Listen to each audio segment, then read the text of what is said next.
السلام عليكم ورحمة الله. الحمد لله نحمده ونستعينه ونستغفره ونؤمن به ونتوكل عليه ونعوذ بالله من شرور أنفسنا ومن سيئات أعمالنا من يهده الله فلا مضل له ومن يضلل فلا هادي له ونشهد أن لا إله إلا الله وحده لا شريك له ونشهد أن سيدنا ومولانا محمد عبده ورسوله. أما بعد فأعوذ بالله من الشيطان الرجيم. بسم الله الرحمن الرحيم. وإذا قيل لهم لا تفسدوا في الأرض قالوا إنما نحن مصلحون ألا إنهم هم المفسدون ولكن لا يشعرون. وقال تعالى ألم تر كيف فعل ربك بعاد إرم ذات العماد التي لم يخلق مثلها في البلاد وثمود الذين جابوا الصخر بالواد وفرعون ذي الأوتاد الذين طغوا في البلاد فأكثروا فيها الفساد فصب عليهم ربك صوت عذاب إن ربك لبالمرصاد. صدق الله العظيم وصدق رسوله النبي الكريم ونحن على ذلك من الشاهدين والشاكرين والحمد لله رب العالمين. درود الشريف اللهم صل محمد كما صليت على إبراهيم وعلى آل إبراهيم. عزتمنو مسلمانانو ورونو، هر یو کس د فساد نه، د بربادۍ نه، د خرابۍ نه ځان ساتي او هر یو کس آبادی او امن او صلاح غواړي. چې کوم یو کس نه تپوسو کې چې د فساد خوښه که صلاح، شر خوښه که خیر، آبادی خوښه که بربادی، هغه به همدغه وایي چې زه آبادی خوښوم، فساد نه خوښوم، شر نه خوښوم، بربادی نه خوښوم او امن غواړم، صلاح غواړم، خیر غواړم. بیا فساد په بدن کې او صلاح په بدن کې هم شته. بدن فاسد شي، بدن صالح وي، تندرست وي. فاسد بدن هغه دی چې بدن روغ ني یا روغ دی بدن، اندامونه ټول روغ دي لیکن سکون، چین، اطمینان په نوم نشته. دا هم فاسد بدن دی.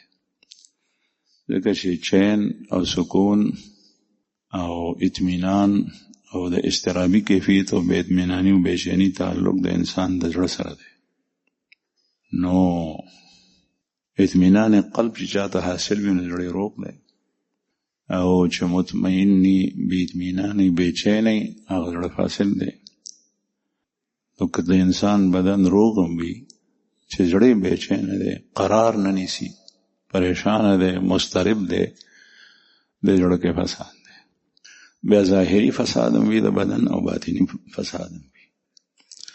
دغه سه په مال کې هم فساد راځي او صلاح. مال په ترقی دی، حلال رزق هغه ډیریږي او دا صلاح دی. او مال کې فساد رالو، فصل تباہ شو، تجارتو هغه ختم شو، نوکری و کاروبارو هغه ختم شو، دکانو هغه چاولټلو، شاوتور واچولو، دا فساد دی. او یو فساد باطنی هم دی، د مال هم لکه څنګه چې د بدن دی. هغه باطنی دا دی چې مال وی ډیر وي لیکن فواید کم وي. د یو داسې کس چې هغه دنیا کې خوشحاله ژوند تیری، هغه سره 10,000 روپۍ دي، د هغې 10,000 روپونه هغه خوندونه هغه واغشتل چې بل کس سره 10 لاک دي او هغه ته هغه فایدې وانغشتې. هغه حاجتونه بیا هم نه پوره کېږي په 10 لاکو کې، او د ده په 10,000 کې ټول ضرورتونه پوره کېږي او سیوان دي. دا فساد او صلاح باطینی ده، د شمیر په حساب سره ډیر دی. لیکن برکت پکې نشته، فواید ته نه حاصلي، کارونه پې نه کېږي. چې یو سوړه بندۍ بل خلاصېږي، چې بل بندۍ بل خلاصېږي. جوړې جامې اخلي لیکن بیماری به کور کې ډېره ده. یو بیماری داسې ده چې په هغې باندې په لکونو روپۍ لګي. نو د مال فساد او صلاح د مال هم شته. صلاح او فساد دا د کور هم شته، د کلي هم شته، د علاقې هم شته، ظاهري هم شته، باطني هم شته. د هر یو څیز، هر یو کس فساد نه یریږي، بربادۍ نه یریږي، او هر یو کس صلاح او خیر غواړي. لیکن دا حاصلېږي بس سره. د فساد نه به ځان څنګه بچ کې او صلاح به څنګه اختیارې. فساد څه ته ویلی کېږي، صلاح څه ته ویلی کېږي، او د هغې نه د ځان ساتلو طریقې څه دي. یو د الله جل شانه تکویني ضابطې دي، کونی، یا به داسې ووایو د اسبابو په درجه کې. یو د الله جل جلاله تشریعي ضابطې دي.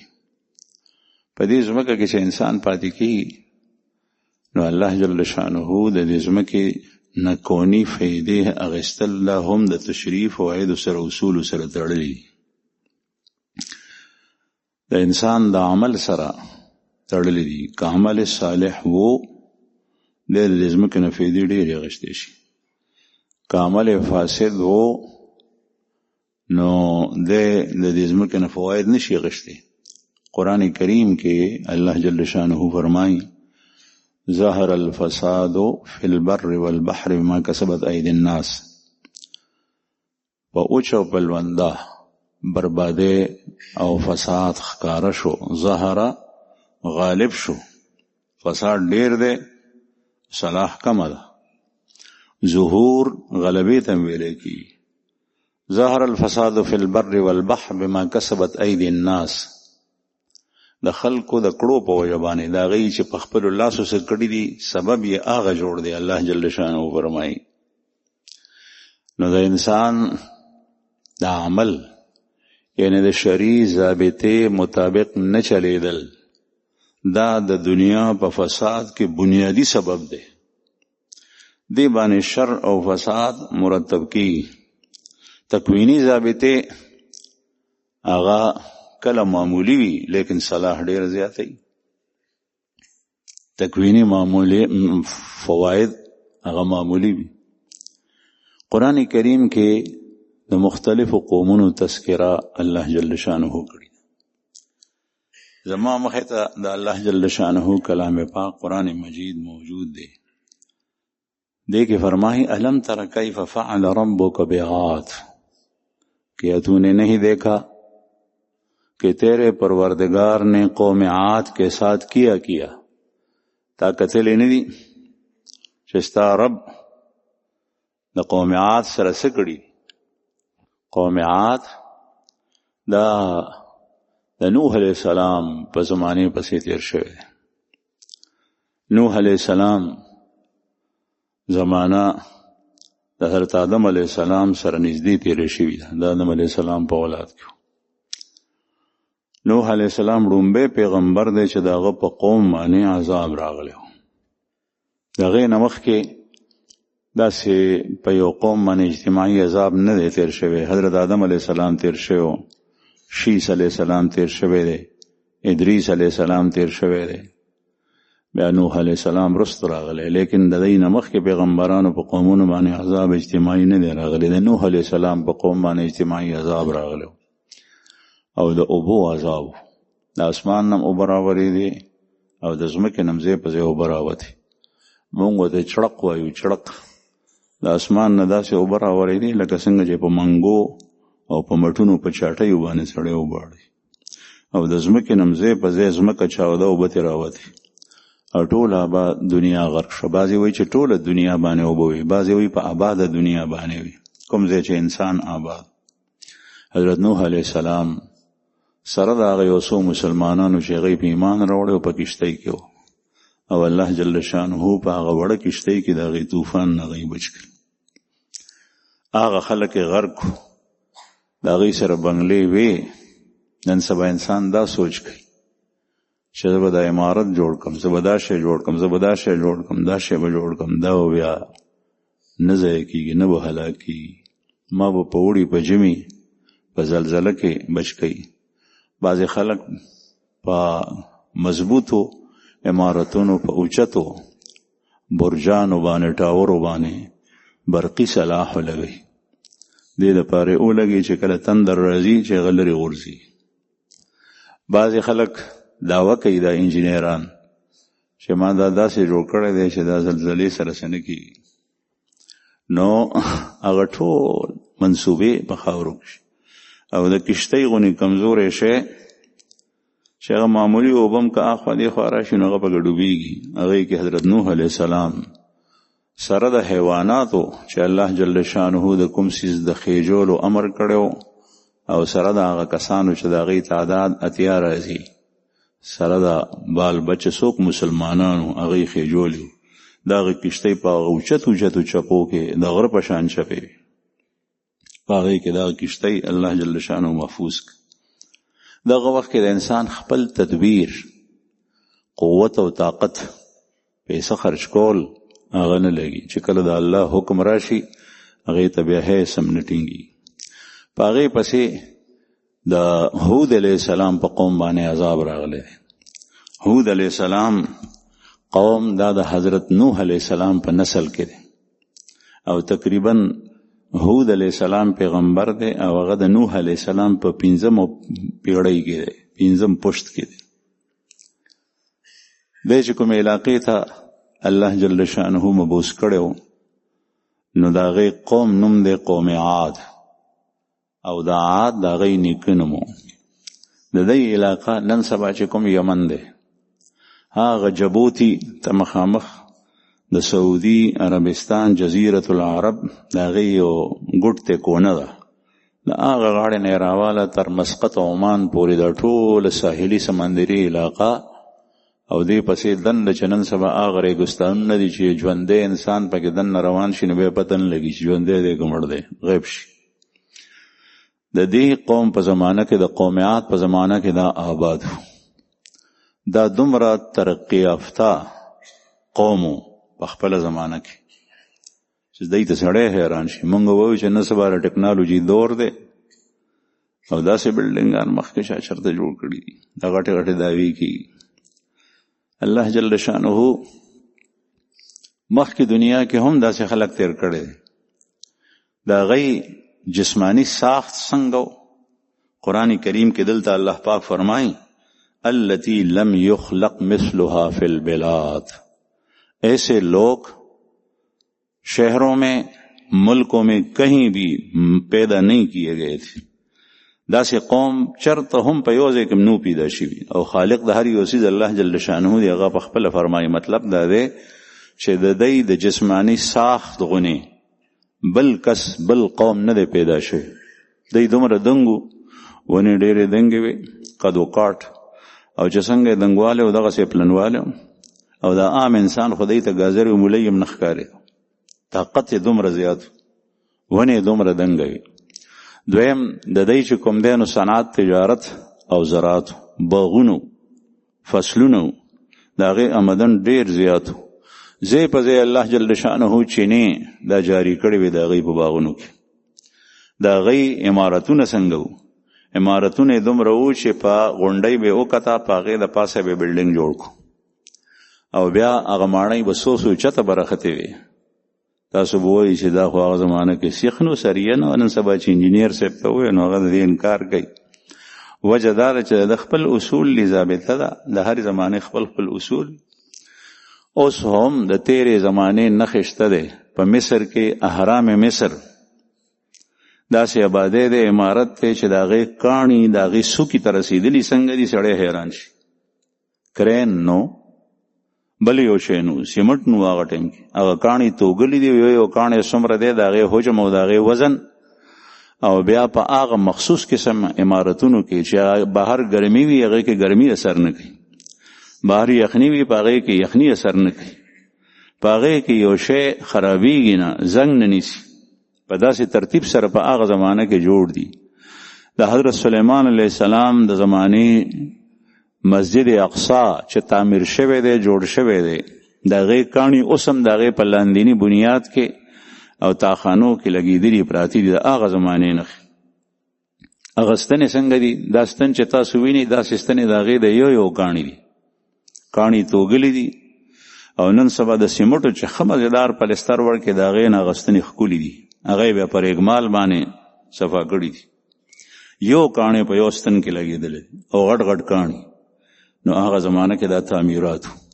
دغه قوم عاد دوی داسې بلډینګان برجونه تیارول او چې یو کس به جوړ کو نو بیا به بل کس هم مالدار او نو هغه به د هغه نه اوچت جوړ کو.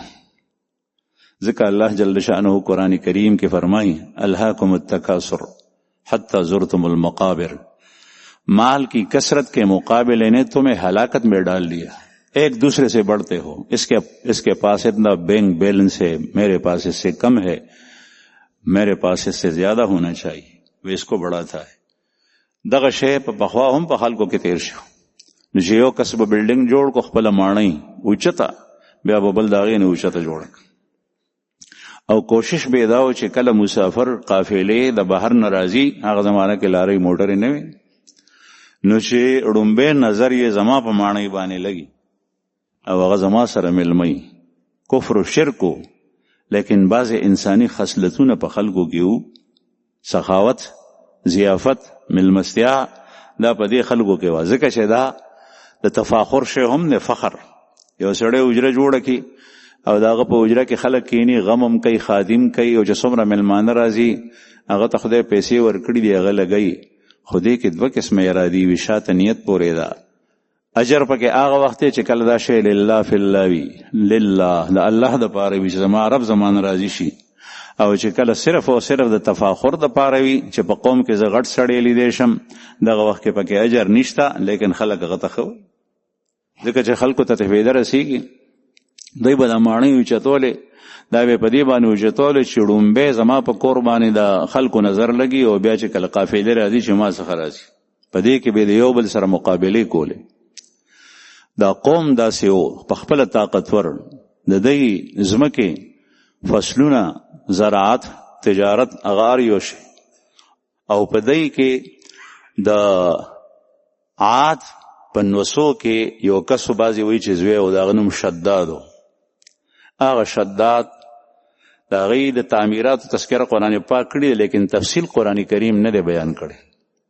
تفصیل هغه په بعضې اسرائیلیاتو کې شته، مفسرینو ذکر کړی دی، او زمونږ علما وایي چې کوم اسرائیلیات تاریخي خبرې چې د هغې نه را روانې دي، قرآن پاک یا د رسول الله صلی الله علیه وسلم احادیث په هغې باندې نکیر نه کوي، د هغې انکار نه کوي، نو هغه اغشتی شي.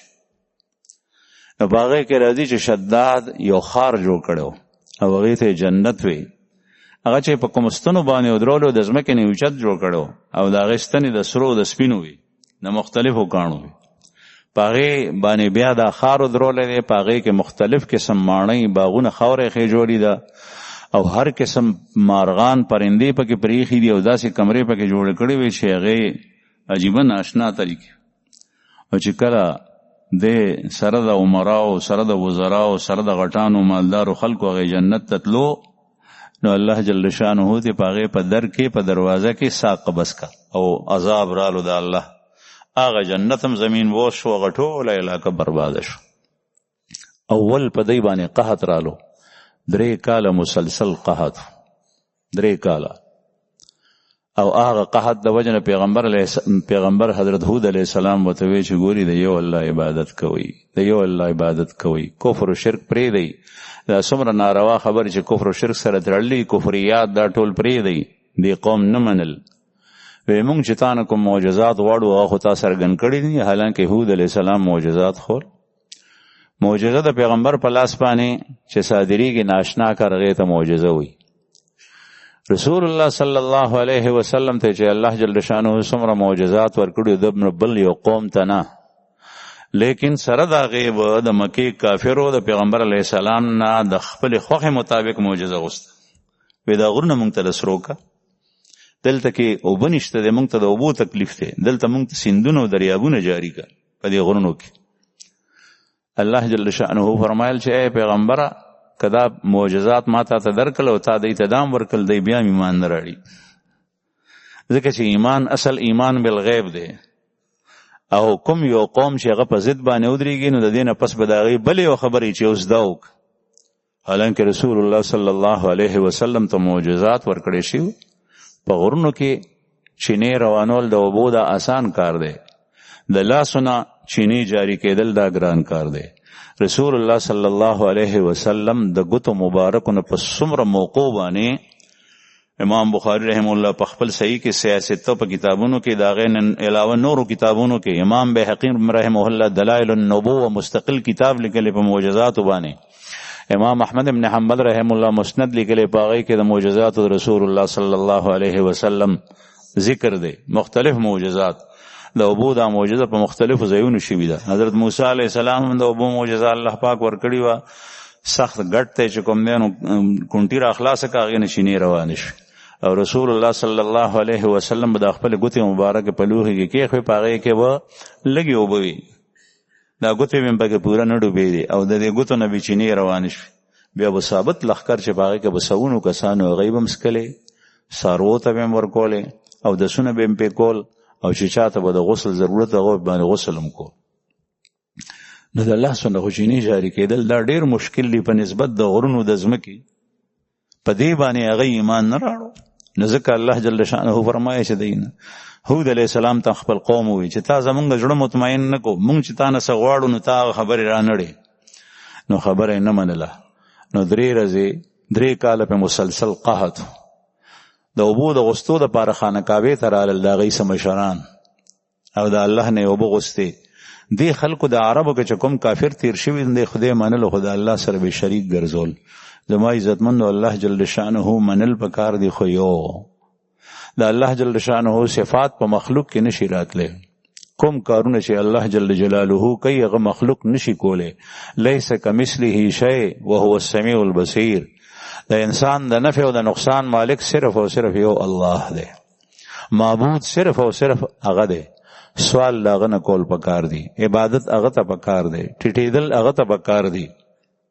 دا هغه نه علاوه بل ذات ته نه، دا شرک دی او د الله سره شریکول په دې باندې الله جل شانه ډېر غضبناک کیږي. نو دا خلق د الله کور ته رالل خانقاهې ته، وایي موږ دعا غواړو چې په موږ باران راوورېږي.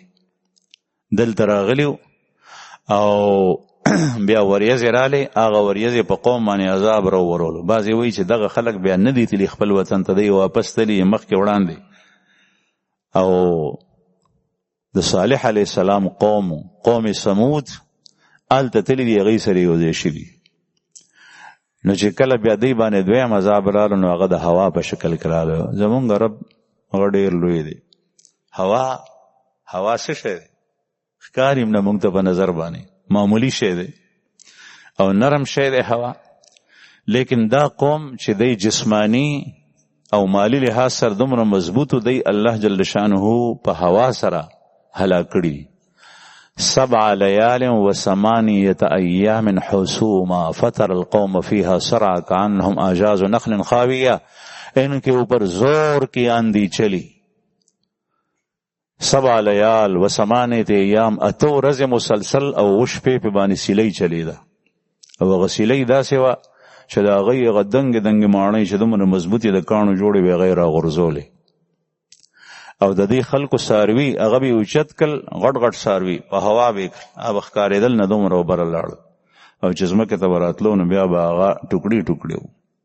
او دی سره د دې دومره غټ قد و قاټ چې بعضې ډېر اوږده ذکر کړي، بعضې وایي د دی کوم چې کم کسو هغه 6 ګزه اوچت بو 6 ګزه.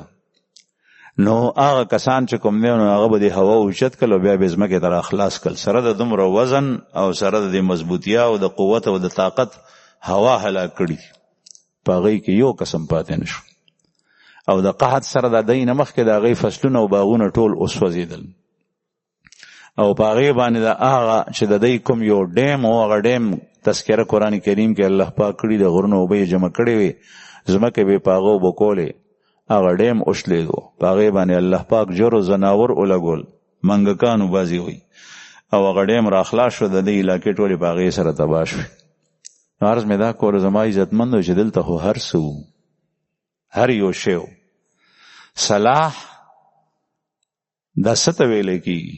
ډېر مال جمع کول دا انسان په ظاهر باندې ښکاري چې زه په امن شم، زما ژوند په سکون شو، په اطمینان شو.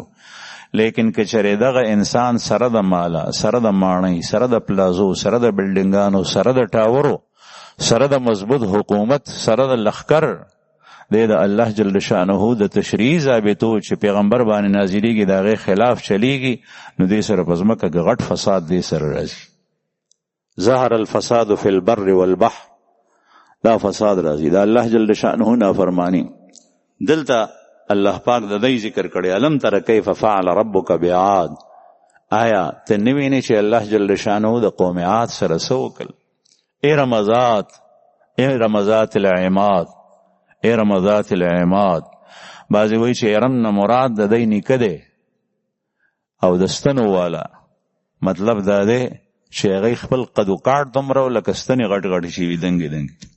او بعضې وایي ارم هغه باغ دی چې کوم شداد جوړ کړی و، د هغې نوم یې ارم ایښی، او په هغې کې هر یو شی وي. زه جنت جوړوم، خلکو ته وایي چې دا پیغمبر تاسو ته د جنت تذکره کوي، زه تاسو د جنت جوړوم، تاسو څه کوئ په هغې؟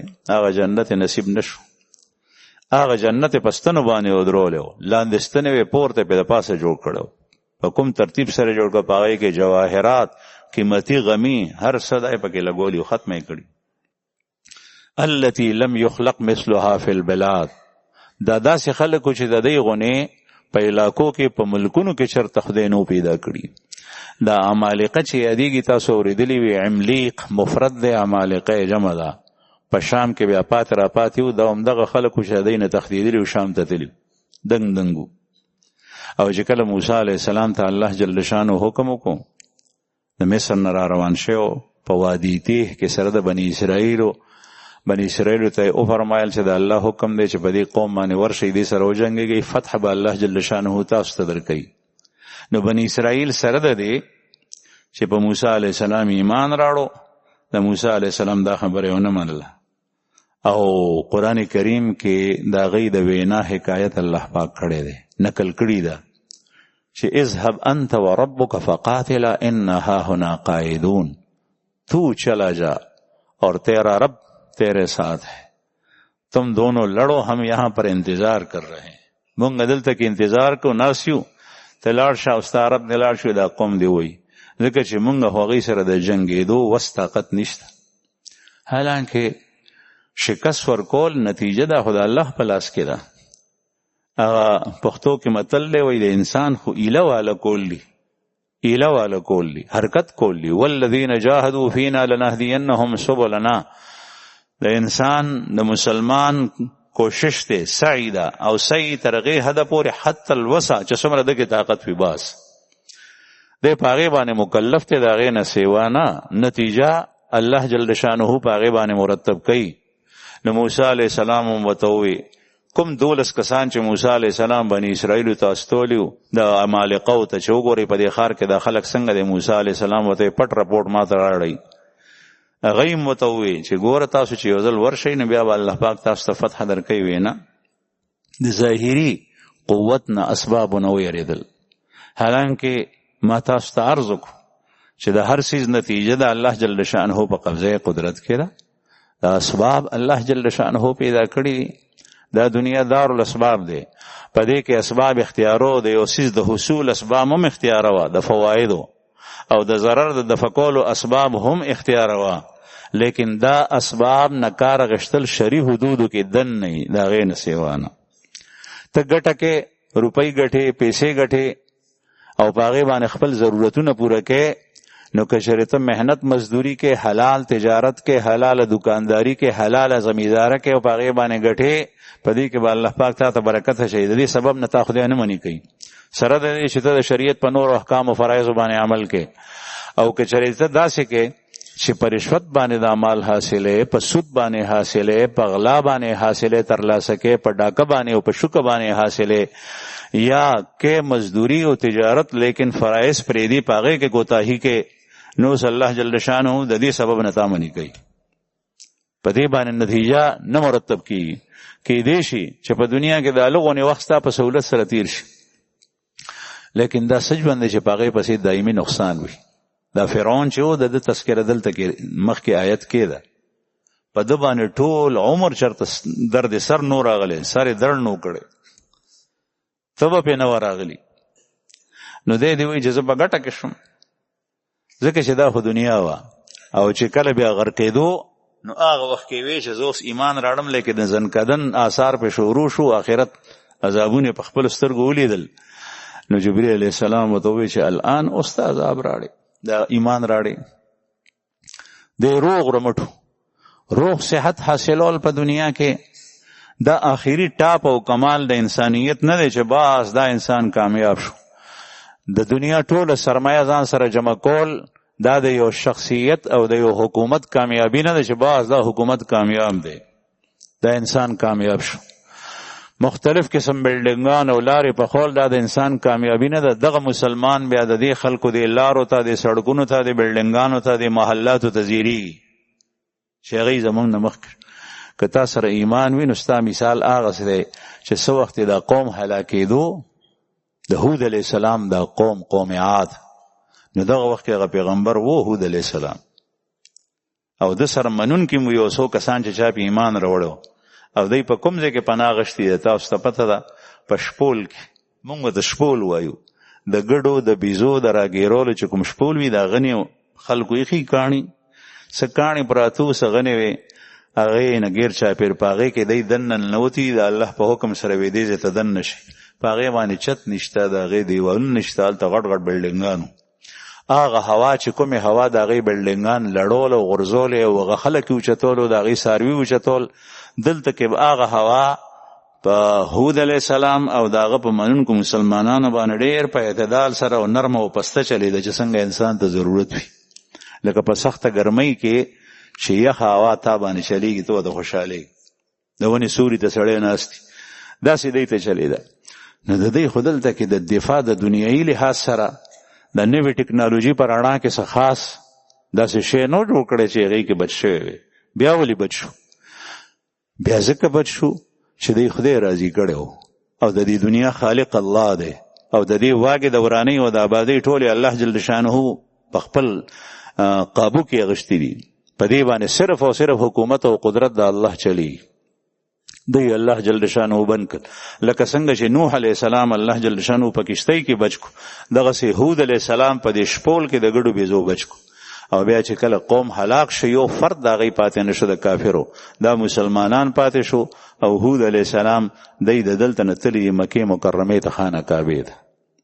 عام پیغمبران چې د هغې قومونه هلاک شوي دي، قرآن کریم کې د هغې تذکره راځي، په هغې کې اکثریت یا ټول هغه راغلي دي بیا حرم شریف ته خانه کعبې ته، او هلته د هغې وفات شوی دی. د مینا دا ځمکه چې ده دې ځای باره کې راځي چې سونو انبیاء کرام دې ځای کې ښخ دي په مینا کې. دا ولې چې قوم به هلاک شو، بیا به د الله کور ته راغله، ځکه چې د هغه چې څومره فریضه او ذمهداري د هغه په اوږو باندې الله جل شانه هغه چولي و، هغه سرته ورسول، او الله پاک قوم هلاک کو. بیا هغه خیري پاتې ورځې شپې دلته کې تېرې. نو دی باره کې الله جل شانه فرمایي ارم ذات العماد، دغه ارم قوم ذات العماد چې د لوی ستنو والو، عماد د عمود جمع ده، او ستن چې کوم دی نو دینه مراد یا د هغې کدوکاټ ته، یا همدغه ستنګ چې عمارتونه به په هغې باندې ودرول دنګې دنګې ماڼۍ وي. التي لم يخلق مثلها فی البلاد، چې د دې غونې په خاریو کې، په علاقو کې، په ملکونو کې الله پاک فرمایي چې نو پیدا. الله جل شانه چې د یو قوم واقع ذکر کوي نو د کیسې تفصیلات او جزئیات نه ذکر کوي، هغه رب دی، هغه صرف هغه ځایونه ذکر کوي چې د هغې نه انسان عبرت اخیستی شي. بس دا یې نه دی ویلي چې د هغې ونې څومره دنګې وې، 100 ګزه او 100 فوټه، دا خو د تاریخ کتابونه وایي. دا د الله جل شانه کلام دی، قرآن کریم دا د تاریخ کتاب نه دی، دا د الله خبرې دي. او دا الله جل شانو په سید رسول خاتم النبیین باندې راستولې دي او په دې کې معمولی اشارو کې بیا دنه تتلی شي چې کوم تاریخ او د تیر امتونو واقعات د دې آیتونو سره مخالفت نه کوي هغه پکې زیاتې شي لیکن هغه 100% هغې ته یقیني ویل دا نه دي پکار کېدای شي چې داسې نه یا داسې وي. وثمود الذین جابوا الصخر بالواد او مخکې الله پاک فرمایي چې تا هغه قوم ثمود نه دی لیدلی الذین جابوا الصخر بالواد چې هغوی کنستل الصخر غرونه به توګل بالواد په وادي کې. زه هغه علاقې ته لاړم ما په خپله ولیده نن سبا د مکې مکرمې نه خانقابې نه چې روان شي په طرف د مدینې منورې نه په طرف د شمال ځای شام طرف نو په 100 میل مسافت دا علاقه راځي. خیبر یو طرف ته راځي ښي طرف ته چې تاو شي او د قوم ثمود د صالح علیه السلام د قوم د علاقې نیغ په صراط مستقیم په نیغ سړک باندې راځي. هغه علاقه دومره زرخیزه ده اوسم چې د کجورو باغات دي ټول او هغې کې د کاڼو د غرونو خاص قسم دی. هغه داسې دي لکه دلته کې زموږ په علاقه باندې غر وي نو دا خو یو سلسله د شورو ده او هلته کې دا غرونه چې کوم دی نو بیل بیل کاڼي ګټان دي لکه یو ځای کې به د دې جومات عمره غر وي بیا به ټول میدان وي بیا به هغې نه پس فاصله کې بل دغسې یو کاڼی چرته واړه چرته غټ چرته څنګه بعض ځایونو کې ډېر زیات دي. دې قوم ته الله جل شانه دومره هوښیارتیا ورکړې وه چې د هغوی هغه عمارتونه چې هغوی توږلي دي په کاڼو کې تر اوسه هم شته په هغې دا کاڼي به توږل دننه نه یو به ورته بهر نه دروازه وکړه بیا به دننه تلې نو دننه به پکې ګرځېدې په هغې کې به پوره یو لوی ښار به جوړ کړ کمرې به وي په هغې باندې چې کوم دی نو ګلونه د کاڼو هر یو څیز چې کوم دی نو هغه د کاڼو داسې ځایونه یې جوړ کړي دي چې هغه تر اوسه پورې محفوظ دي هغه ښکاري او دا الله جل شانه بعض څیزونه ختم کړي دي لکه د قوم عاد هیڅ اثر نه دی پاتې هلته شګې دي صرف او دلته کې دا پاتې کړي دي الله پاک دام کوي او دام کوي هغه خپل زور ښیي خلکو ته چې زه داسې هم کولی شم او داسې هم کولی شم چې دلته مې قوم هلاک کړی دی کورونه پراته دي آبادي شته لیکن په هغې کې یو فرد نه دی پاتې شوی صالح علیه السلام دی ته مبوس کړی و الله جل شانه. نو د دنیا د انساني سوچ مطابق خو هغې سره هر څه زه تاسو نه تپوس کوم چې غر وتوږې کاڼې سره کاڼې دي سخت او په هغې کې انسان محفوظ شي نو په هغه باندې ګلی اثر کوي نه هوا پې اثر نه کوي ګلی پې اثر نه کوي باران پې اثر نه کوي سیلی پې اثر نه کوي غر دی په خپل ځای باندې پروت دی لیکن الله جل شانه سره خو د قومونو د هلاک کولو یوه طریقه نه ده. د هود علیه السلام نافرمانه قوم الله جل شانه په هوا باندې هلاک کړ نو دی خو کورونو ته ننوتی شو چې هوا بهر چلیدی دی په هغې کې محفوظ وی دی په چغه هلاک کړي د فرښتې په چغه باندې بعضې وایي هاتف غیبي و پته لګي نه چې اواز چغه د چا طرف نه چنګاړ ورته وایي په اردو کې هغه سخته کریکه چې هغه د انسان په مزغو په زړه باندې بد لګي هغې سره به زلزله راغله او هغه چغو سره دی په هغه کورونو کې نه پاتې کېدل د هغې نه د بچ کېدو صورت لټولو چې داسې ځای ته لاړ شو چې د اواز مونږ نه اورو منډې والے په دې لارو کې ځان بچ کولو چې بچنے کی کوئی صورت ہے لیکن هیڅ ځای کې د هغې نه د بچ کېدو صورت نو ټول په هغه لارو کې دغسې پرېوت او الله پاک هغه قوم ټول تباه کړو.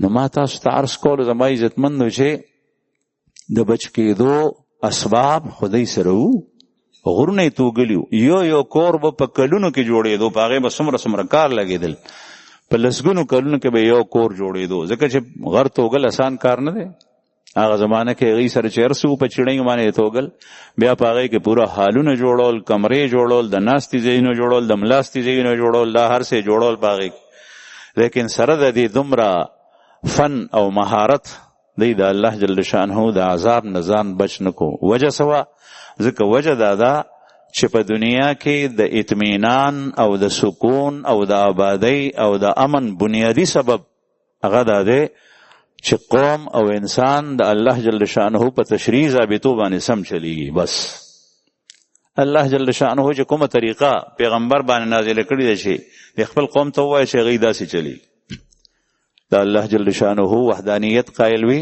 د الله سره څوک شریک نه ګرځوي په ځمکه کې ظلم نه کوي. فرعون اغا الله جل شانه هلاکو. وثمود الذين جابوا الصخر بالواد وفرعون ذي الاوتاد. او تا فرعون نه دی لیدلی چې هغه خدای څنګه هلاکو. ذی الاوتاد د میخونو والا. د میخونو والا څه مطلب؟ وتد په عربی ژبه کې موږی تم وی او میخ تم وی. دا موږ چې ورسره څاروی تړو د اوسپنې او یا د لرګي په ځمکه کې ټک وو دې ته وتد ویلی کی. دا خیمې او ټینټونه او تمبوان چې ورسره تړلی کی د دې غم او د ښادۍ په موقع خلک تمبوان لګوي دې ته وتد وی. او وتد دې ته ویلی کی چې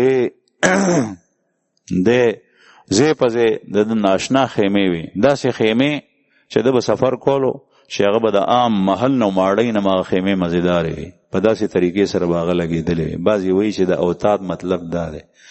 بعضې وایي چې د اوتاد مطلب دا دی او اکثر مفسرین رایې دا ده چې دی به کله چاته په قهر شو نو بیا به هغه ته عذاب ورکولو.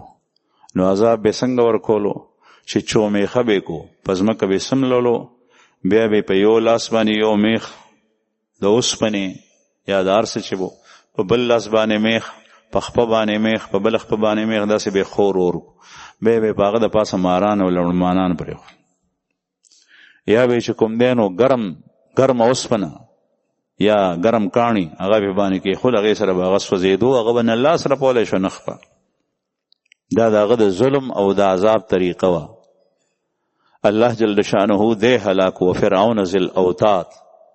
خپل بیبي د ده چې آسیه نومې دی رسول الله صلی الله علیه وسلم فرمایي چې سړی داسې دي چې هغه کمال ته رسېدلي دي لکه انبیاء کرام او د هغې صحبت یافته خلق صدیقین د سید الرسل خاتم النبیین صلی الله علیه وسلم صحابه کرام. په زنانو کې کمې زنانه دي چې هغې کمال ته رسېدلي دي. په هغې کې یو څو زنانه نوم نبی کریم صلی الله علیه وسلم غوښته. یو حضرت خدیجه رضی الله عنها چې د پیغمبر علیه السلام بیبي وه. او یو مریم چې د عیسی علیه السلام مور بیبي وه. او یو آسیه چې د فرعون ښځه وه. فرعون د خدای نافرمانم و، کافرم و، ظالمم و. او بیا د خدای دعوم کوله انا ربکم الاعلی. تمہارا پروردگار تو میں ہوں، تمہاری پرورش کرنے والا میں ہوں. یہ نہر تمہیں کس نے چلائی؟ نن سبا دغه دعوه کی. او خلق عوام هم دا وایي چې دی موږ ته دنیاوي فایده راورسوي. زما عزتمندو غټه فایده ستاسو هغه ده چې تا ته ستا دین څوک محفوظ کی، ستا ایمان محفوظ کی، ستا قرآن تا ته محفوظ کی، ستا شریعت تا ته محفوظ کی، ستا اخلاق ستا د پیغمبر پشان کی. دا غي د محفوظ کولو ادارې جوړیږي. دا ستا غټ خیرخواه دی. هغه کس نه چې تا په خېټه باندې موړ کی لیکن ستا د دین خیال نه ساتي. نن سبا خو نه په خېټه مړېدل شته، نه لارې سمول شته، نه نور څه کول شته. او هغه دین چې کوم دی نو هغې ته هم خیرباد وي، هغه هم لرې کو. نو دی فرعون دا هر څه کړي وو. دی به خلکو ته وی چې ګوري دا باغونه تاسو ته ما جاری کړي دي که دا د موسی جاری کړي دي. موسی علیه السلام چې کله د پیغمبرۍ دا وکړه الله جل شانه نبوت ورکو فرعون ته رالو او بیان به کولو تقریر وی دی خو به ژبه هم تړتړی دی، خپله خبره هم واضحه نشي کولی. فرعون فصاحت او بلاغت هم لرلو. د هغه په شان د ژبې ماهر په دغه وخت کې بل څوک نو. بعضې خلکو ته الله جل شانه د ژبې چالاکي ورکړي. داسې خبره وکړي چې بل کس د ده د سحر بیانۍ د وجې نه متاثر شي. داسې خلک تیر شوي دي. رسول الله صلی الله علیه وسلم سره یو دوه کسان رال، صحابه کرام د هغې خبرو ته حیران شو. نو فرعون ته الله جل شانه فصاحت او بلاغت ورکړو. دا فن وسرو. فرعون په صحت باندې مروغو، فرعون باندې بیماریم نه ورغلی، فرعون باغونه هم جاری کړیو، لارې هم چې کوم دی نو د هغه وخت مناسب جوړې کړې وې، نهرونه هم جاری کړیو، د سیند نه نهرونه راوستي وو، د خلکو د هر یو کس پټي ته چې کوم دی نو اوبه بوتلې وي. او په مصر کې هغه شاندار باغات د ده په وخت کې کېدل. بیا به وی چې تاسو ته دې موسی څه کړي؟ ده خو هېڅ هم نه دي کړي، ما دا کړي دی، خو تاسو ته څه نشي کولی. دا دعوې د کولې هر څه، لیکن سره د دې الله جل شانه په هغې باندې عذاب نازل کو فرعون باندې. او فرعون د هغه باغون نه راوویست. قرآن کریم کې الله پاک فرمایي سره د هغه د نافرمان قوم چې هغې ته قبطیان وي، قبطي فرعوني. او د موسی علیه السلام سره د هغه قوم چې هغې ته بني اسرائیل وي، هغه الله جل شانه بچ کړ. سمندر باندې تیریدل بحر احمر وطن سوای نن سبا وای ریډ سی بحر احمر بحر قلزم چې داغه په شمال کې نهر سویز دی په هغه باندې څومره امریکن جهازونه دي بیړۍ دي دا ټوله به راځي.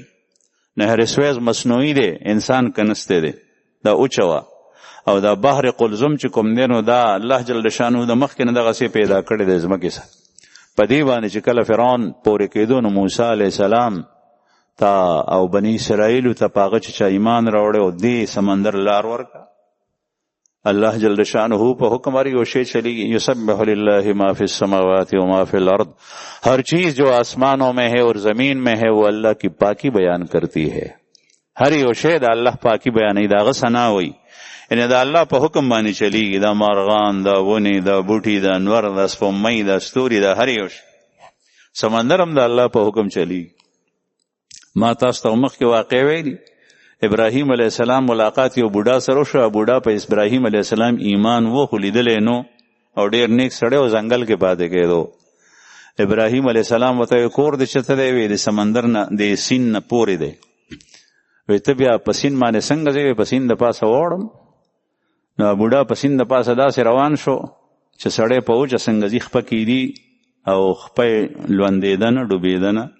ابراهیم علیه السلام وسر روان شو. ابراهیم علیه السلام خو ځکه تلو چې هغه د الله پیغمبر او دا هر یو کار الله کوي دا هر کار الله جل شانه کوي. ابراهیم علیه السلام داسې بوتلل چې خپه ډوبېده نه دا هم د الله فعل دی او دا هغه بوډا سپینګیری بابا هم داسې تیرېدل په سین باندې دا هم د الله فعل دی. د یو دپاره کرامت دی د بل دپاره معجزه ده. د پیغمبر دپاره معجزه وي او په پیغمبر امتی چې وي دی امتی و د ابراهیم علیه السلام لیکن لیدلی نو په هغې باندې تیر شو. نو دا سیند دا سمندر دا خو د الله په قبضه قدرت کې کله چې د خدای نافرمانی شروع شي نو د سین او سمندر د پاره به هر قسم اسباب یو قوم اختیار کړي سره د هغې به هغه په باندې راوړي یا چې په هغه عذاب نی په بل عذاب به ووي په بل باندې به ووي او دا څومره چې خدای پاک ګوري د کلونه چې تیر شي موږ وایو چې په فلانکي باندې سرانل نو الله جل شانه حلیم ذات دی او د دنیا د زندگی 80 کاله او یا کاله 100 کاله 300 کاله دا الله جل شانه ته هیڅ نه ده. دا د آخرت د ژوند په مقابله کې واقع هم د حساب کتاب په لحاظ سره هم هیڅ نه ده ځکه چې د آخرت ژوند دایمي دی. د آخرت یو ورځ د حشر ورځ هغه یو قول کې 50,000 سال د 50,000 کاله 50,000 کاله ده او بعضې وایي چې دا موسی علیه السلام د ترمنځ او د نوح علیه السلام ترمنځ دا 2000 کاله زمانه تېره شوي نو 50,000 کاله او د دنیا ټول ژوند چې حساب کې د آخرت په مقابله کې هیڅ هم نه دی. نو عرض مې دا کولو زما عزتمندو چې دغه سمندر باندې موسی علیه السلام را تېرېدو نو هغه ته لار ورکړه. الله پاک ورته وفرمایل چې دا سمندر چې کوم دی نو په دې کونټي باندې ووه دا ظاهري سبب دی. معلومیږي داسې چې الله جل شانه تا ته دا طریقه ښیي چې د هر یو څیز ظاهر سبب به اختیاري چې څومره ستا وس کې دی. د موسی علیه السلام په وس کې دغه ټیم کې بند تړل نو هغه د الله پیغمبر دی. دې نه مقصود یو د هغه د نبوت دلیل خلکو ته ښکاره کولو چې دا د الله پیغمبر دی او دویم چې کوم دی نو دا چې هر یو کار الله کوي او دا دریم دا چې د دنیا کې به څه نه څه حرکت کې داسې به نه کښېنې چې په ګوډو باندې لاس کېرې ته وایې چې الله جل شانه به د اسمان نه تیار دسترخوان نازل کړي زه به وخورم زما بچي به وخوري نه هغې دپاره حلال رزق یو لار اختیارو.